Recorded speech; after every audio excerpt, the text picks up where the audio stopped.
अस्सलाम वालेकुम जी, सौरभ बरकत आपसे मुखातिब है। ज़हीर मुनीर बनाम रहस्य पाकिस्तान केस के हवाले से बातचीत करेंगे। मेरे दोस्त, मेरे मोहसिन, मेरी हमनवा ज़ुनैरा माहम ने हमें पढ़ाया था, पट्टी पढ़ाई थी कि दिसंबर में ज़हीर का वलीमा होगा और उसके लिए उन्होंने कपड़े लेकर उन्हें ड्राई क्लीनिंग करवाकर, इस्त्री करवाकर टांग लिया था।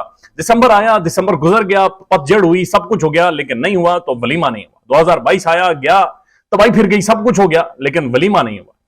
इमरान खान को गोलियां लगी, गोलियां लगने के बाद वो रिकवर करके दोबारा पांव पर खड़ा हो गया, नहीं हुआ तो वलीमा नहीं हुआ। पंजाब असेंबली से तहलील हो गई, उसके बाद रूस और यूक्रेन की जंग शुरू हो गई, नहीं हुआ तो गट्टू ज़हीरे का और शबीरे का जो वलीमा था वो नहीं हुआ। मरियम नवाज ने नाक की और गर्दन की सर्जरी करवा दी, लेकिन नहीं हुआ तो वलीमा नहीं हुआ। जाफरी साहब 25,000 के पिस्ते और काजू खा गए लाइव ट्रांसमिशन में, नहीं हुआ तो वलीमा नहीं हुआ। डॉक्टर पागल होकर फिर ठीक हो गई, डॉक्टर फातिमा ने एतराफे जुर्म कर लिया, नहीं हुआ तो वलीमा नहीं हुआ। ज़ारा काज़मी अपने घर चली गई, वालिदैन के साथ खुशो खुर्रम है, लेकिन नहीं हुआ तो वलीमा नहीं हुआ।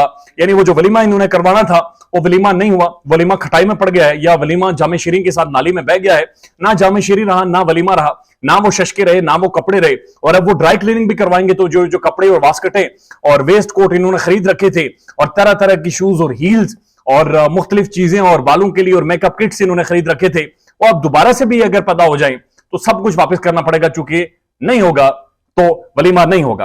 अब ज़ारा काज़मी जब अपने घर जाती है तो उसके बाद जनाब पहले तो इन्होंने रोला डाला, इन्होंने कहा बच्ची घर जाएगी, बच्ची के पास फोन आएगा, बच्ची उड़ना शुरू कर देगी, और बाकायदा से ऐसे उड़ने के पता नहीं कौन सा परिंदा इन्होंने, वो शायद टिटड़ी परिंदा बनाने की इन्होंने कोशिश की थी। तो टांगे ऊपर करके सोचता है कि मैंने पूरी दुनिया को या आसमान को कम से कम अपने पांव के ऊपर उठाया हुआ है।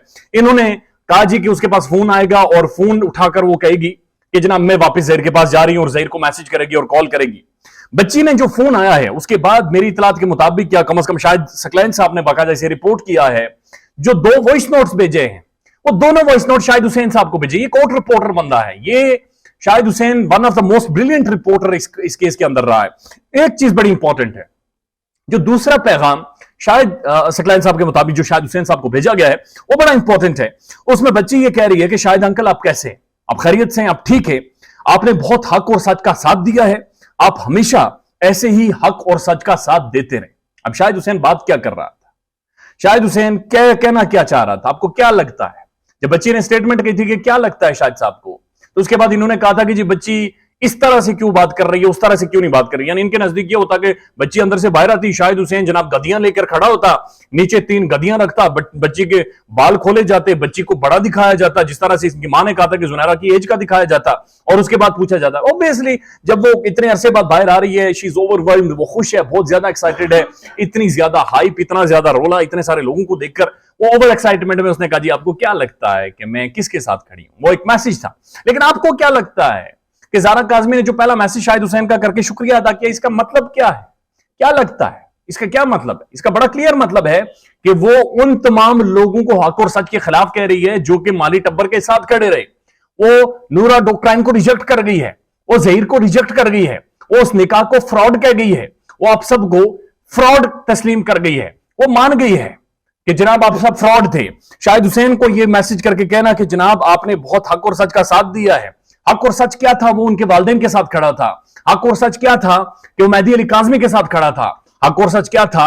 वो रियलिटी पर मबनी केस रिपोर्ट कर रहा था। और जो हक और सच नहीं था, क्या लगता है वो क्या था? तो क्या लगता है, ऐसे मेरे ख्याल में क्या लगता है, सबसे बड़ी चीज यह है कि आपको क्या लगता है कि ज़हीर और शब्बीर का जो वलीमे का जो आपने ख्वाब देखे थे वो जो चकनाचूर हुए, उसके बाद आपको क्या लगता है इनकी क्या ज़हनी कैफियत है? मुझे तो क्लियर लगता है कि ये बिल्कुल निकल गए, पागल हो गए, इनकी तमाम तर हवाइयां उड़ गई हैं, और अब बस इंतजार करते रहें।